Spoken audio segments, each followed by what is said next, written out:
ታሪካችን የሚጀምረው በዋተርጌት ሕንፃ ሳይሆን በሪቻርድ ኒክሰን አእምሮ ውስጥ ነው። ኒክሰን የአሜሪካ 37ኛው ፕሬዝዳንት ሆነው ሲመረጡ ሀገሪቱ በግርግር ውስጥ ነበረች። በቪየትናም ጦርነት ሳቢያ በየቀኑ ወጣቶች ይሞታሉ፣ በከተሞች ውስጥ ዓመፅ ይነሳል። ኒክሰን ይህንን ግርግር ለማቆም ሕግና ሥርዓት ወይም ሎው ኤንድ ኦርደር የሚል መፈክር ይዘው መጡ። ነገር ግን ኒክሰን አንድ ትልቅ ችግር ነበረባቸው። እርሱም ኢንሴኪዩሪቲ ወይም ያለመተማመን ስሜት ነው። ምንም እንኳን በታላቅ ድምፅ ቢያሸንፉም በዙሪያቸው ያሉ ሰዎችን ሁሉ እንደ ጠላት ያዩ ነበር። ሚዲያው፣ ምሁራኑን እና የዴሞክራቲክ ፓርቲ አባላት እሳቸውን ለማጥፋት እንደሚሰሩ በጽኑ ያምኑ ነበር። ይህ ስሜት ነው መረጃዎችን በምናንም መንገድ መሰብሰብ አለብኝ ወደሚል አባዜ የመራቸው። ለአንድ አፍታ ቪዲዮውን ላይክ እና ሰብስክራይብ በማድረግ ለቻናላችን ድጋፋችሁን አሳዩን። በተጨማሪም ከየትኛው የዓለም ክፍል እየተከታተላችሁኝ እንዳለና እናንተ ዘንድ ስንት ሰዓት እንደሆነ በኮሜንት ላይ ንገሩኝ። ከመላው ዓለም እነማን ከኛ ጋር እንደሚሆን ማየት በጣም ደስ ይላል።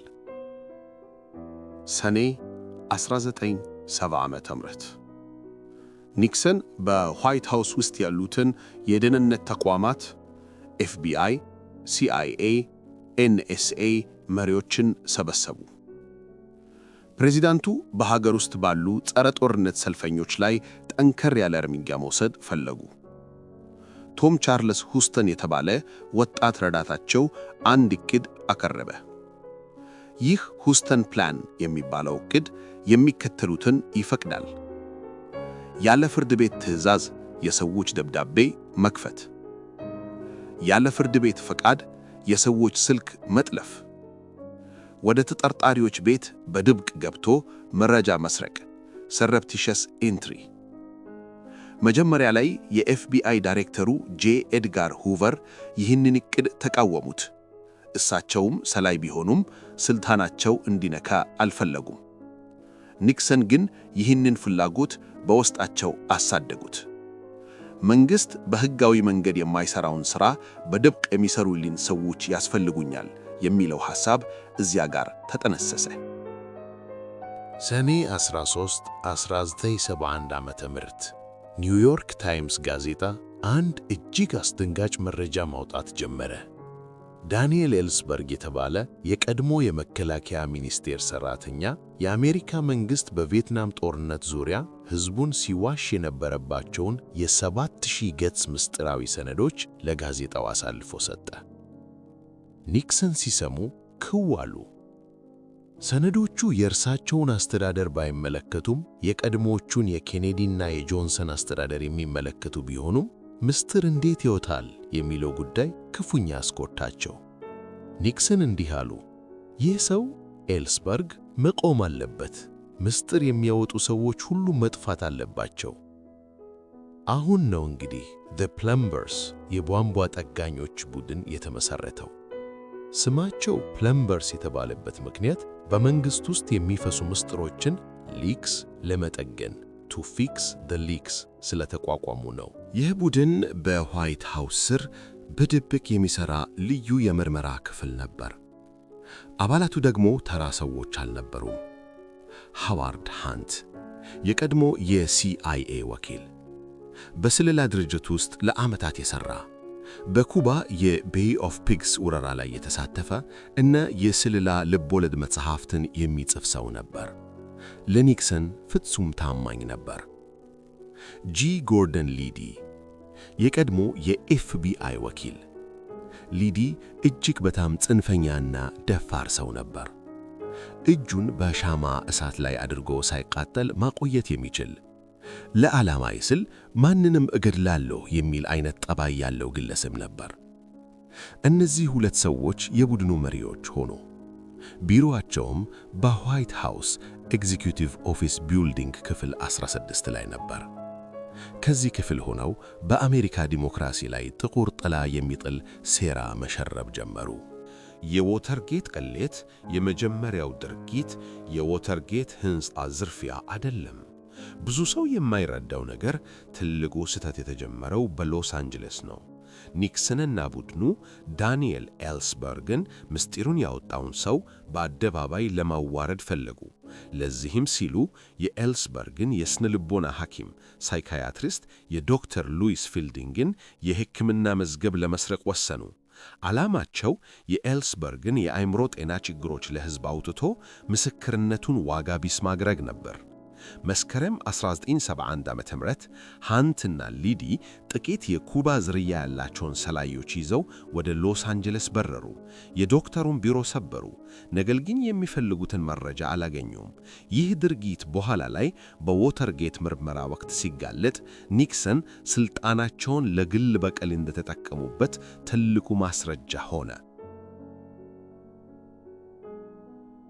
ወደ 1972 የምርጫ ዓመት ስንገባ የኒክሰን የምርጫ ኮሚቴ ክሪፕ እጅግ ከፍተኛ ገንዘብ ማሰባሰብ ጀመረ። የኮሚቴው ኃላፊ ጆን ሚቼል የቀድሞው አቃቤ ሕግ ነበር። ሊዲ ወደ ሚቼል ቢሮ በመሄድ ኦፕሬሽን ጄምስቶን የተባለ እጅግ ዘግናኝ ዕቅድ አቀረበ። ሊዲ ያቀረበው ዕቅድ የሚከተሉትን ያካትታል። የዴሞክራቲክ ፓርቲ መሪዎችን ስልክ መጥለፍ፣ ተቃዋሚዎችን በሴተኛ አዳሪዎች አማካኝነት ስማቸውን ማጥፋት፣ የዴሞክራቲክ ፓርቲ ስብሰባዎችን በጠለፋ ማወቅ፣ ተቃዋሚዎችን አፍኖ ወስዶ ሜክሲኮ ውስጥ ማቆየት።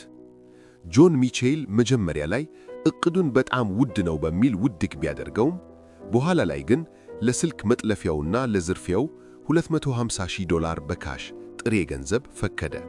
ይህ ገንዘብ ነው ወደ ዋተርጌት ሕንፃ የመራቸው። ሰኔ 1972 የዴሞክራቲክ ፓርቲ ብሔራዊ ኮሚቴ ሊቀመንበር ላሪ ኦብራይን በኒክሰን ላይ ትልቅ መረጃ አላቸው የሚል ወሬ ተሰራጨ። ኒክሰንና ሰዎቹ ኦብራይን ምን እንደሚያውቁ ለማወቅ ጓጉ። ሊዲና ሃንት 5 ሰዎችን መለመሉ።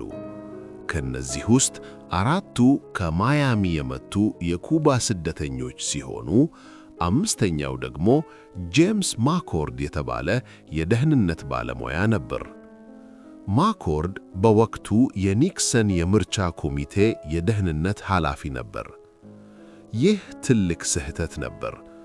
የዋይት ሃውስ ሰው ቀጥታ በዝርፊያው ላይ መሳተፉ ከኒክሰን ጋር ያለውን ግንኙነት ለማጋለጥ ቀላል አደረገው። ብዙ ሰው ዋተርጌት አንድ ጊዜ ብቻ የተዘረፈ ይመስለዋል። ነገር ግን ሰዎቹ ግንቦት 1972 ላይ አንዴ በስኬት ሰብረው ገብተው ነበር።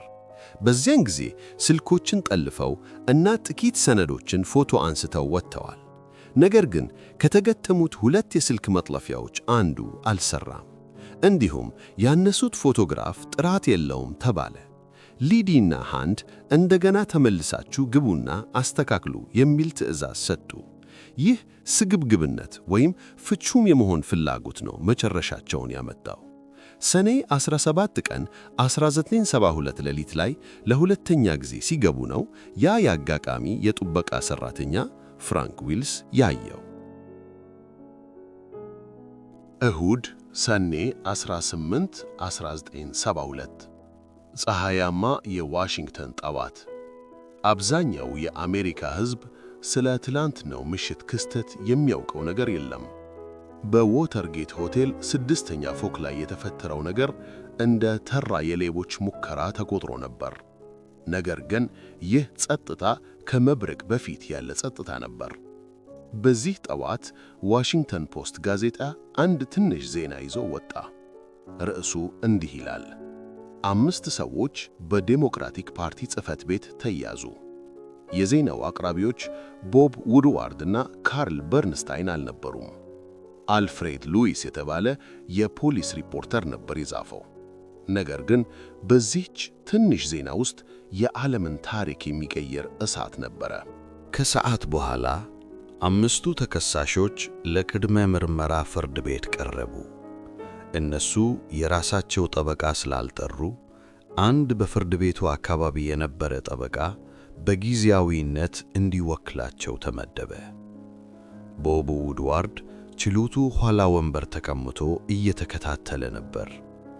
ዳኛው ተከሳሾቹን ሥራቸውን ጠየቁ። አራቱ ከማያሚ የመጡት ሰዎች ጸረ ኮሚዩኒስት ነን የሚል ግልጽ ያልሆነ መልስ ሰጡ። ተረኛው ጄምስ ማኮርድ ነበር። ዳኛው አቶ ማኮርድ ሥራው ምንድን ነው? ማኮርድ በጸጥታ የደህንነት አማካሪ። ዳኛው ከዚህ በፊት የት ነበር የሚሰሩት? ማኮርድ በሲአይኤ የአሜሪካ ማዕከላዊ የሰለላ ድርጅት። ይህች ሲአይኤ የምትለው ቃል የፍርድ ቤቱን አዳራሽ በድንጋጤ ናወጠችው። ውድዋርድ ጆሮውን ማመን አልቻለም። የቀድሞ የሲአይኤ ሰላይ በወንጀል ተያዘ? ይህ ተራ ሌባ ሊሆን አይችልም። ፖሊስ የተከሳሾቹን ንብረት ሲፈትሽ 2 ትናንሽ ጥቁር ማስታወሻ ደብተሮችን አገኘ። በውስጣቸው የተጻፈው መረጃ ለፖሊስ ግልጽ ባይሆንም ለጋዜጠኞች ግን ወርቅ ነበር። በማስታወሻ ውስጥ ኤች ሃንት ደብሊው ሃውስ ወይም ኤች ደብሊው ኤች የሚሉ ቃላት ከስልክ ቁጥር ጋር ተጽፎ ነበር። ውድዋርድ ወደ ዋሽንግተን ፖስት ቢሮ ተመልሶ ስልክ ቁጥሩን ደወለ። ሃሎ፣ ይህ የማን ቁጥር ነው? ኦፐሬተር፣ ይህ የዋይት ሃውስ ስልክ ክፍል ነው። ማንን ፈለጉ? ውድዋርድ፣ ሚስተር ሃንትን። ኦፐሬተር፣ ሃዋርድ ሃንት። እሺ፣ ላገናኘዋቸው። ውድዋርድ ደነገጠ። ዘራፊዎቹ በኪሳቸው የያዙት ስልክ ቁጥር በቀጥታ ወደ ፕሬዚዳንቱ ቤተ መንግሥት የሚወስድ ነበር። ሃዋርድ ሃንት የፕለምበርስ መሪና የዋይት ሃውስ አማካሪ መሆናቸውን ውድዋርድ በዚያን ጊዜ አላወቀም ነበር። ነገር ግን ክሩ መተርተር ጀምሯል። ሰኞ ሰኔ 19 ዜናው ሲሰማ በዋይት ሃውስ ውስጥ ትርምስ ተፈጠረ። የፕሬዚዳንቱ አማካሪ ጆን ኤርሊችማን ለዲን እንዲህ አለው፣ ይህ ነገር ወደኛ ከመምጣቱ በፊት ማስረጃዎችን ማጥፋት አለብን። የሃንት ካዝና። የሃዋርድ ሃንት ቢሮ ውስጥ አንድ ካዝና ነበር። በውስጡ ሽጉጥ፣ የምርመራ መሳሪያዎችና ስለ ዶክተር ፊልዲንግ ኤልስበርግ ሐኪም መስሪያ የተሰሩ ምስጢራዊ ሰነዶች ነበሩ። ማስረጃ ማጥፋት። ጆን ዲን እና የኤፍቢአይ ዋና ዳይሬክተር የነበረው ኤል ፓትሪክ ግሬይ ተገናኙ። ዲን ሰነዶቹን ለግሬይ ሰጥተውና እነዚህን ፖለቲካዊ ቆሻሾች አጥፋቸው አለው። የሀገሪቱ የፖሊስ መሪ ኤፍቢአይ ዳይሬክተር ወንጀልን ከመመርመር ይልቅ ማስረጃን በቤት ውስጥ ምጃ ውስጥ አቃተለ።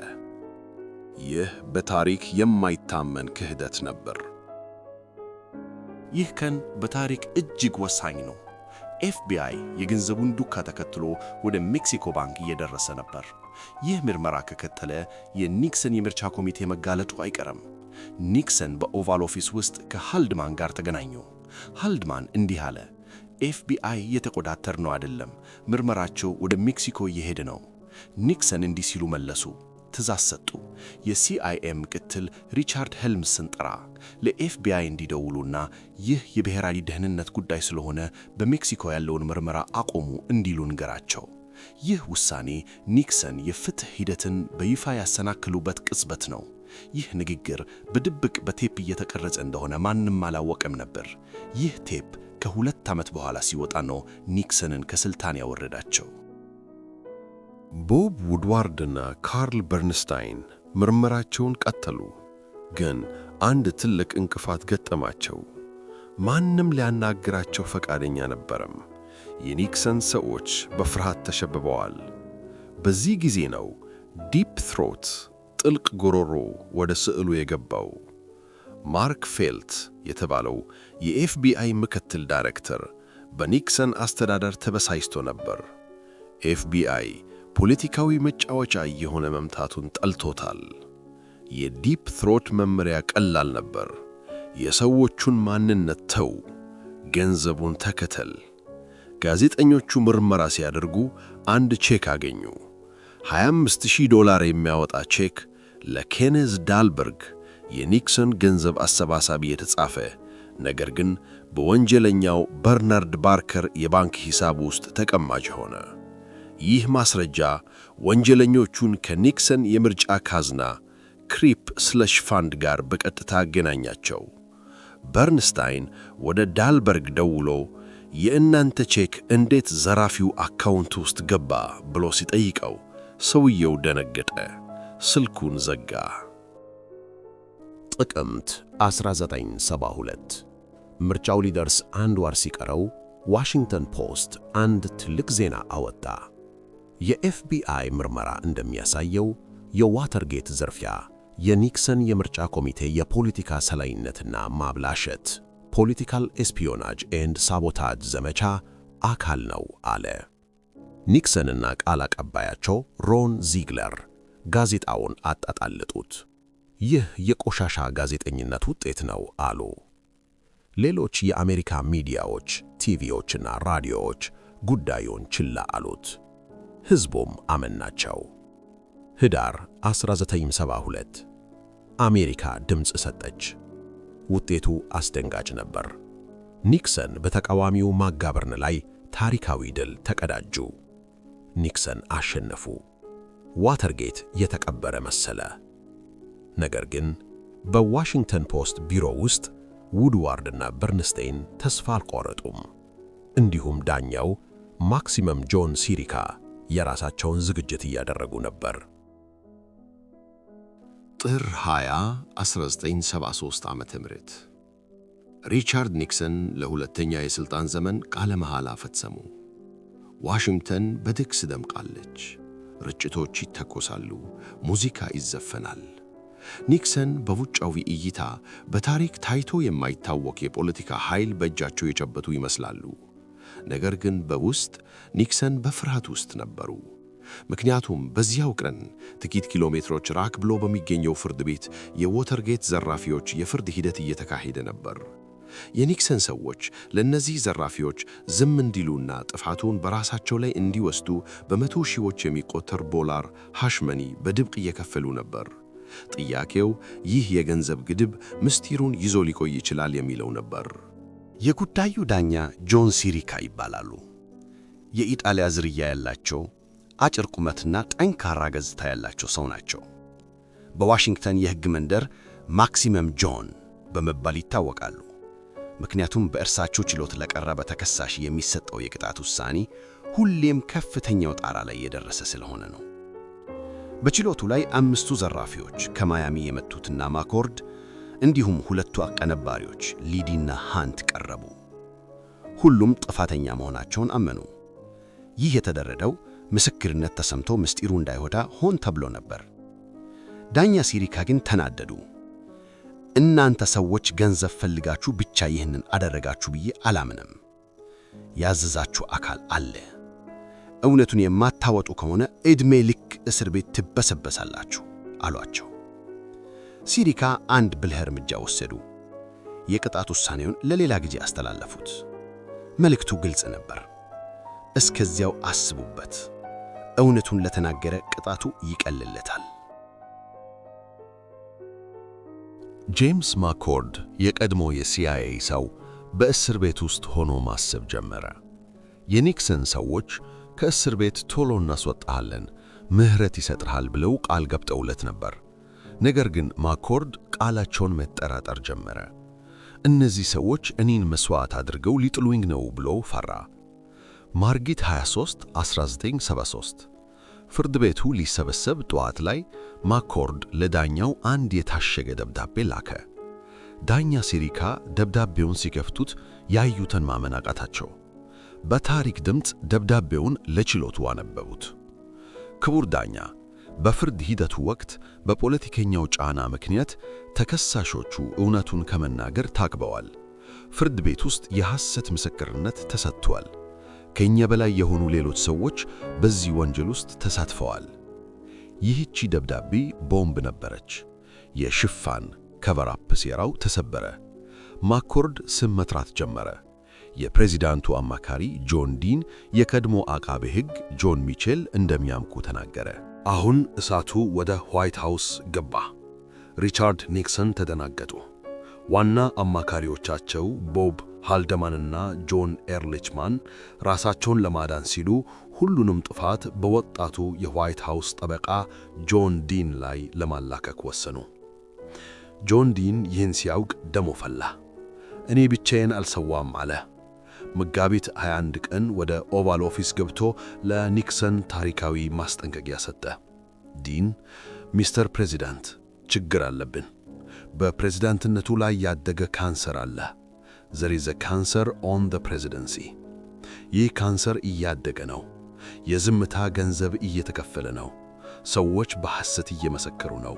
ይህ ነገር መጨረሻው ሁላችንንም ይበላናል። ኒክሰን፣ ለአሁን ገንዘብ ማግኘት እንችላለን፣ $1 ሚሊዮን ብንፈልግ ማምጣት እንችላለን ሲሉ መለሱለት።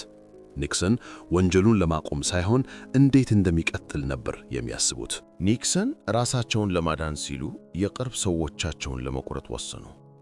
ሚያዝያ 30 1973 ምሽት በቴሌቪዥን ቀርበው ንግግር አደረጉ። ዛሬ የምወደውና የማምነውን የስታፍ ኃላፊዬን ቦብ ሃልደማንን እንዲሁም አማካሪዬን ጆን ኤርሊችማንን እና የሕግ አማካሪዬን ጆን ዲንን ከሥራ አሰናብቻለሁ። አቃቤ ሕጉ ሪቻርድ ክሊንድስትን ለቀዋል። ኒክሰን ለሕዝቡ ሲናገሩ እኔ ስለ ዝርፊያው ምንም የማውቀው ነገር የለም፣ ነገር ግን እንደ መሪ ኃላፊነቱን ወስዳለሁ አሉ። ይህም ሕዝቡን ለማለዘብ የተደረገ ሙከራ ነበር። ነገር ግን ጆን ዲን ከሥራ ሲባረር ሁሉንም የምስጢር ፋይሎች ይዞ ወደ አቃቤ ሕግ ሄደ። አሁን ጦርነቱ የኒክሰን ቃል ከዲን ቃል ጋር ሆነ። ኒክሰን ቨርሰስ ዲን። የሕዝቡ አመኔታ ስለጠፋ ኒክሰን አዲስና ገለልተኛ ልዩ አቃቤ ሕግ እንዲሾም ተገደዱ። የተመረጠው ሰው አርክባልድ ኮክስ ይባላል። ኮክስ የሃርቫርድ ዩኒቨርሲቲ የሕግ ፕሮፌሰር፣ ቀጥተኛና ለማንም የማይበገሩ ሰው ናቸው። በተመሳሳይ ጊዜም የአሜሪካ ሲኔት የራሱን የምርመራ ኮሚቴ አቋቋመ። ኮሚቴው በሰሜን ካሮላይናው ሴኔተር ሳም ኤርቪን ይመራ ነበር። ሳም ኤርቪን እኔ የገጠር ጠበቃ ነኝ እያሉ ራሳቸውን ዝቅ ቢያደርጉም ሕገ መንግሥቱን ጠንቅቀው የሚያውቁ ሊቅ ነበሩ። ግንቦት 17 1973 የሴኔቱ የወተርጌት ችሎት በይፋ ተጀመረ።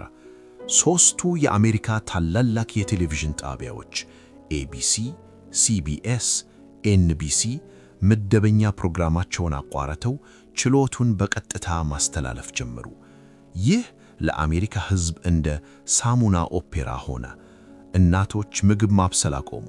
ሠራተኞች ከቢሮ ቀሩ። ሁሉም ሰው በየቀኑ የሚወጣውን አዲስ ጉድ መስማት ፈለገ። ሴናተር ሃዋርድ ቤከር የኮሚቴው ምክትል ሰብሳቢ አንድ ወሳኝ ጥያቄ ጠየቁ። ይህ ጥያቄ የጠቅላላው ምርመራ ማጠንተኛ ሆነ።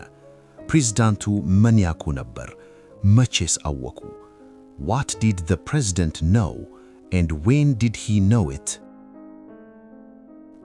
ሰኔ 1973 ኮከቡ ምስክር ጆን ዲን ቀረበ። ዲን ወጣት፣ ዘናጭና የተረጋጋ ነበር። ሚስቱን ሞሪን ዲንን ከኋላው አስቀምጦ ለቀናት የሚፈጅ ምስክርነት መስጠት ጀመረ። ዲን ምንም ወረቀት ሳያይ ቀንና ቦታ እየጠቀሰ በዋይት ሃውስ ውስጥ የተደረጉትን የወንጀል ሴራዎች ዘረዘረ። ፕሬዚዳንቱ ለዘራፊዎቹ ገንዘብ እንደተሰጣ ያውቃሉ። ኤፍቢአይን ለማታለል የተደረገውን ሴራ መርተዋል አለ። ኒክሰን ከዋይት ሃውስ ሆነው በቴሌቪዥን ይመለከቱ ነበር፣ በቁጣ እየተነከተቁ። ይህ ውሸታም፣ ማንም አያምነውም እያሉ ይጮኹ ነበር። በእርግጥም ችግር ነበረ። ጆን ዲን የተናገረውን የሚያረጋግጥ ማስረጃ አልነበረውም። እሱ ኒክሰን እንዲህ አሉ ሲል፣ ኒክሰን ደግሞ አላልኩም አሉ። ሕዝቡ ማንን ያምናል? የተባረረ ወንጀለኛን ወይስ የተከበሩን ፕሬዚዳንት? እውነትና ውሸት ተደበላለቀ። አንድ ተአምር ካልተፈጠረ በስተቀር ኒክሰን ሊያመልጡ የቀረበ ይመስል ነበር። ነገር ግን በጁላይ ወር አጋማሽ አንድ ያልተጠበቀ ጥያቄ እና አንድ ያልተጠበቀ መልስ ሁሉንም ነገር ሊገለብጠው ነው። ሐምሌ 1973 መጀመሪያ አሜሪካ ግራ ተጋብታለች። በአንድ በኩል ወጣቱ ጠበቃ ጆን ዲን ፕሬዝዳንቱ ወንጀለኛ ናቸው ይላል። በሌላ በኩል ኃያሉ ፕሬዝዳንት ኒክሰን እኔ ንጹሕ ነኝ፣ ይህ የጠላቶቼ ሴራ ነው ይላሉ። ማስረጃ የለም። የሴኔቱ የምርመራ ኮሚቴ አባላት ተስፋ እየቆረጡ ነበር። ኒክሰንን በቃላት ብቻ መረታት አይቻልም። ታሪክ በዚህ አጣበቂኝ ውስጥ እያለች በአጋጣሚ የተጠየቀ አንድ ጥያቄ የጨዋታውን ሕግ ለዘላለም ቀይረው። የሴኔቱ ኮሚቴ አባላት ዋና ዋና ባለሥልጣናትን ብቻ ሳይሆን በዋይት ሃውስ ውስጥ ያሉ ዝቅተኛ ሠራተኞችንም ለቅድመ ምርመራ ይጠሩ ነበር። ዓላማቸው ስለ ዋይት ሃውስ የዕለተ ተዕለት አሰራር መረጃ ለማግኘት ነበር። አርብ ሐምሌ 13 1973 የኮሚቴው መርማሪዎች አሌክዛንደር ባተርፊልድ የተባለ የቀድሞ የኒክሰን ረዳትን በዝግ ቢሮ ውስጥ ያናገሩ ነበር። ባተርፊልድ የተረጋጋ ስነ ሥርዓት ያለው ወታደራዊ ሰው ነው።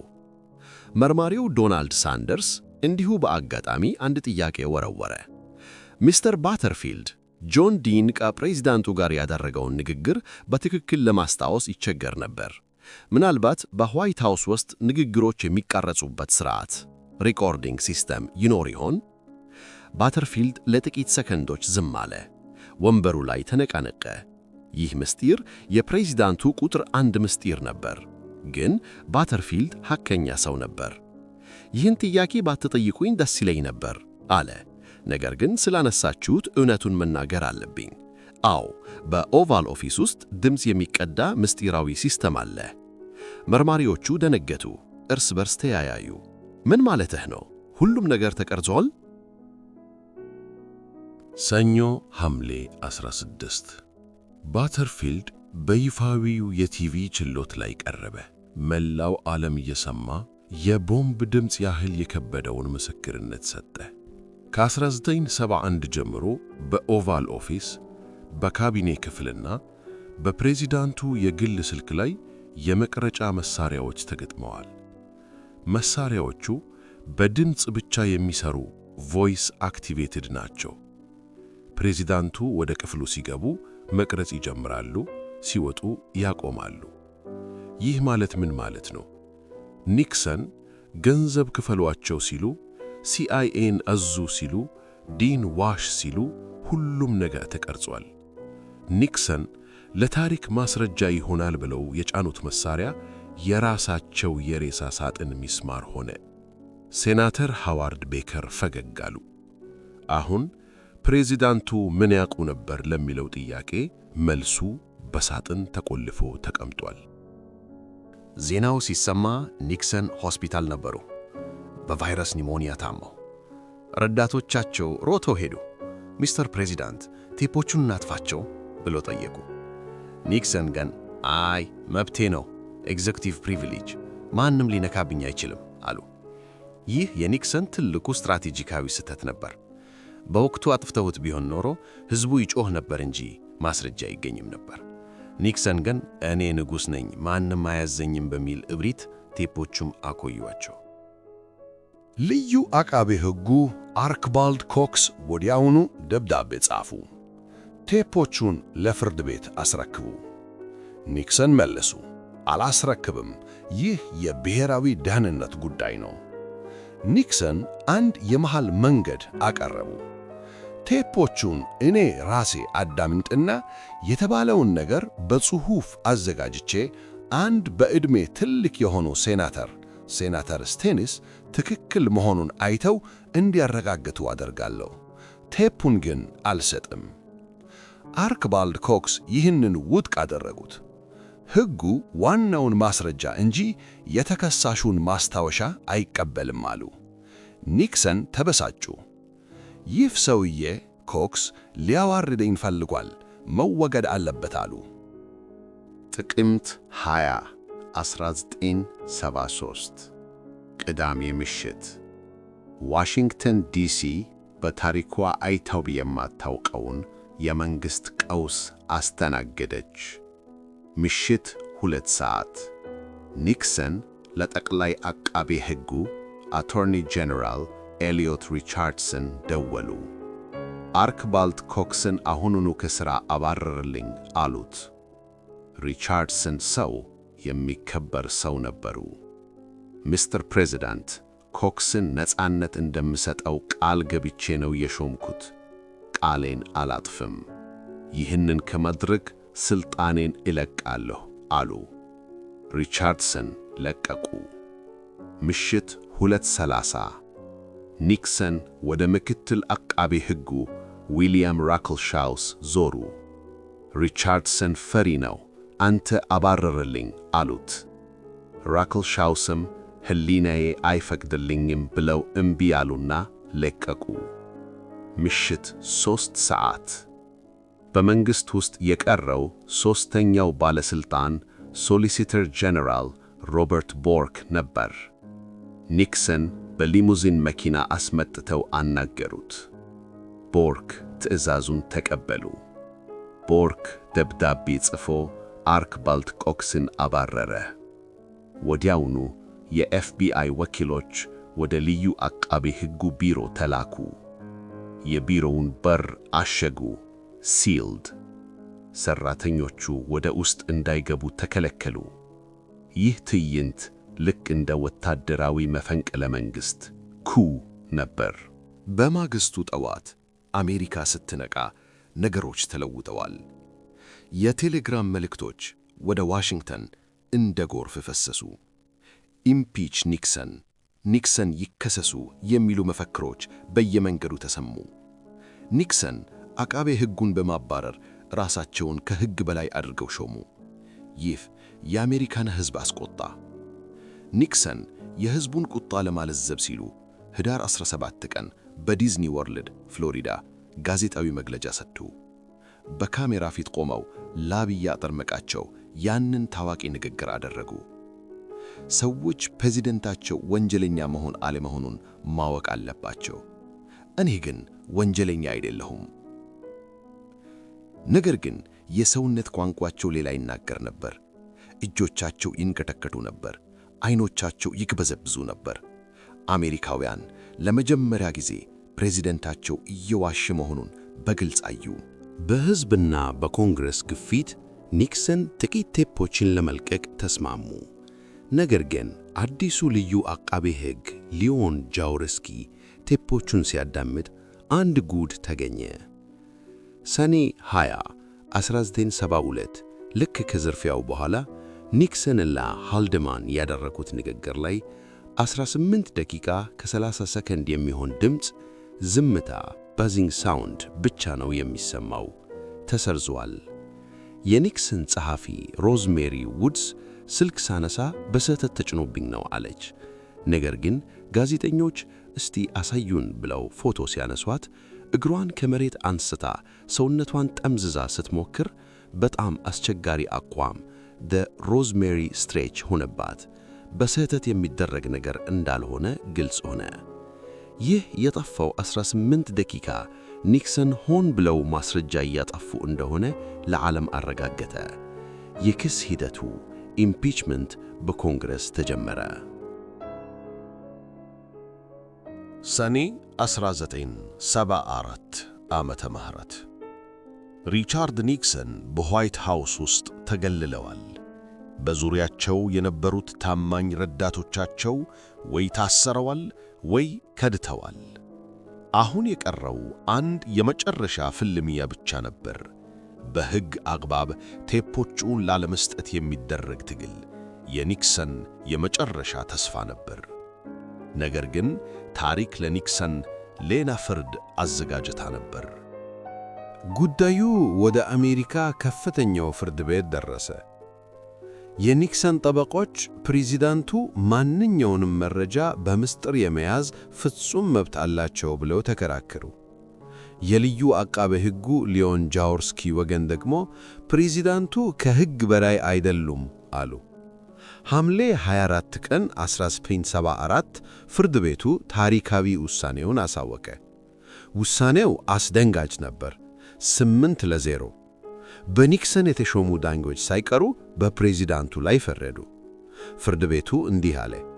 የፕሬዚዳንታዊ መብት ኤግዜክቲቭ ፕሪቪሌጅ በወንጀል ምርመራ ወቅት እንደ ጋሻ ሊያገለግል አይችልም። ፕሬዚዳንቱ ሁሉንም 64 ቴፖች በአስቸኳይ ለፍርድ ቤት መስጠት አለባቸው። ኒክሰን በሳን ክሌመንቴ ካሊፎርኒያ ሆነው ውሳኔውን ሰሙ። በጣም ደነገጡ። አሁን የሚሸሹበት ምንም አይነት የሕግ ቀዳዳ አልቀረም። ቴፖቹን መስጠት ማለት መሞት መሆኑን ያውቁት ነበር። ነሐሴ 5 ቀን 1974 ኒክሰን የቴፖቹን ጽሑፍ ትራንስክሪፕት ለሕዝብ ይፋ አደረጉ። ከነዚህ ውስጥ ሰኔ 23 ቀን 1972 የተቀዳው ቴፕ እውነተኛ ቦምብ ሆነ። በዚህ ቴፕ ላይ ኒክሰን እንዲህ ሲሉ በግልጽ ይሰማሉ። ለሲአይኤ ነገሯቸው፣ ይህ የብሔራዊ ደህንነት ጉዳይ ነው በሏቸው። ኤፍቢአይን ጠርተው ከእንግዲህ በዚህ ጉዳይ ውስጥ አትግቡ ይበሏቸው። ይህ ማስረጃ the smoking gun ወንጀሉ በተፈጸመበት ቅጽበት እጁ ከነሽጉቱ የተያዘ ገዳይ ተባለ። ለ2 ዓመታት ኒክሰን ስለ ሽዋኑ ከቨር አፕ ምንም አላቅም ሲሉ ነበረው ውሸት ከራሳቸው አንደበት በወጣ ቃል ፈረሰ። የኒክሰን የመጨረሻ ደጋፊዎች ሳይቀሩ ፊታቸውን አዞሩ። በኮንግረስ ውስጥ የነበሩት የራሳቸው ፓርቲ አባላት አሁን ይበቃናል አሉ። ኒክሰን አሁንም ቢሆን ስልጣን ለመልቀቅ ፍላጎት አልነበራቸውም። እስከ መጨረሻው እፋለማለሁ ይሉ ነበር። ነገር ግን ነሐሴ 7 ቀን ማታ 3 ተደማጭነት ያላቸው የሪፐብሊካን መሪዎች ወደ ኦቫል ኦፊስ መጡ። መሪያቸው ታዋቂው ሴናተር ባሪ ጎልድዋተር ነበር። ኒክሰን ጠየቁት፣ ባሪ ሴኔት ውስጥ ስንት ድምፅ አለኝ? ጎልድዋተር አይኖቻቸውን እያዩ እንዲህ አላቸው፣ ሚስተር ፕሬዚዳንት በጣም ጥቂት ናቸው። ምናልባት 10 ሰው ብቻ ቢደግፎት ነው። እኔ ራሴ ገና አልወሰንኩም፣ ግን የእርሶ ደጋፊ መሆን ከባድ እየሆነብኝ ነው። ይህ ለኒክሰን የመጨረሻው መርዶ ነበር። የገዛ ፓርቲያቸው ሊከስባቸው ወይም ኢምፒች ሊያባረራቸው እንደሆነ ተረዱ። ከስልጣን ተባሮ የመጀመሪያው ፕሬዚዳንት ከመሆን በገዛ ፈቃድ መልቀቅ እንደሚሻል ወሰኑ። ነሐሴ 8 ቀን 1974 ምሽት ዋሽንግተን በዝምታ ተውጣለች። በሚሊዮን የሚቆጠሩ አሜሪካውያን በቴሌቪዥን መስኮት ኒክሰንን ይጠባበቃሉ። ከምሽቱ ሰዓት ላይ ኒክሰን በኦቫል ኦፊስ መፈረሚያ ጠረጴዛ ላይ ተቀመጡ። ደህና መሻችሁ ብለው ጀመሩ። በሕይወቴ በሙሉ አሸንፌ እንጂ ተስፋ ቆርጬ አላውቅም። ስልጣን መልቀቅ ለኔ ከባድ ነው። ነገር ግን ሀገሪቱ ሙሉ ጊዜውን የሚሰጥ ፕሬዚዳንትና ኮንግረስ ያስፈልጋታል። ስለዚህ ነገ እኩለ ቀን ላይ ከስልጣኔ እለቃለሁ። በንግግራቸው ውስጥ ግን ጥፋተኛ ነኝ ወይም ይቅርታ የሚል ቃል አልተጠቀሙም። ይልቁንም የፖለቲካ ድጋፍ ስለሌለኝ ነው የምለቀው የሚል ሰበብ አቀረቡ። ሆኖም ግን በአሜሪካ ታሪክ በገዛ ፈቃዱ የለቀቀ የመጀመሪያውና ብቸኛው ፕሬዚዳንት ሆኑ። ነሐሴ 9 ጠዋት ኒክሰን ለዋይት ሃውስ ሠራተኞች የመጨረሻ ንግግር አደረጉ። ንግግሩ ስሜታዊና ግራ የተጋባ ነበር። ስለ እናታቸው፣ ስለ ሕይወት ትግል ተናገሩ። አንድ ታዋቂ ጥቅስም ተናገሩ። ሌሎችን ልትጠሉ ትችላላችሁ፣ ነገር ግን የሚጠሏችሁ ሰዎች ሊያሸንፋችሁ የሚችሉት እናንተ መልሳችሁ እነሱን ስትጠሉ ብቻ ነው። ያኔ ነው የምትጠፉት። ንግግራቸውን ጨርሰው ከባለቤታቸው ከፓት ኒክሰን ጋር ወደ ዋይት ሃውስ ደቡባዊ ግቢ ወጡ። እዚያ አርሚ ዋን የተባለችው ሄሊኮፕተር ትጠብቃቸው ነበር። ኒክሰን ወደ ሄሊኮፕተሩ መድረክ ላይ ወጡ፣ ዞር አሉና ሁለቱንም እጆቻቸውን ወደ ላይ በማንሳት የድል ምልክት ቪ ሳይን አሳዩ። ያ ምስል የክፍለ ዘመኑ የማይረሳ ምስል ሆነ። የተሸነፈ መሪ የድል ምልክት ሲያሳይ። ሄሊኮፕተሩ ተነስቶ ወደ ካሊፎርኒያ ሲበር ከሰዓት እኩለ ቀን ላይ ጄራልድ ፎርድ ቃለ መሐላ ፈጸሙ። ፎርድ ለሕዝቡ እንዲህ አላቸው፣ ወገኖቼ የእኛ ረጅም ብሔራዊ ቅዣ አብቅቷል። Our long national nightmare is over። መስከረም 8 ቀን 1974 አዲሱ ፕሬዚዳንት ጄራልድ ፎርድ ያልታሰበ ውሳኔ አስተላለፉ። ለሪቻርድ ኒክሰን ሙሉ እና ፍጹም የሆነ ይቅርታ ፉል ፓርደን ሰጡ። ይህም ማለት ኒክሰን በዋተርጌት ወንጀል ፈጽመው አይከሰሱም፣ እስር ቤትም አይገቡም ማለት ነው። ፎርድ ይህንን ያደረጉት ሀገሪቱ ከዚህ በላይ በክርክር እንዳትታመስ እና ኒክሰንን ለዓመታት በፍርድ ቤት በማየት ቁስሏ እንዳይመረቅ በሚል ነበር። ነገር ግን ሕዝቡ ተቆጣ።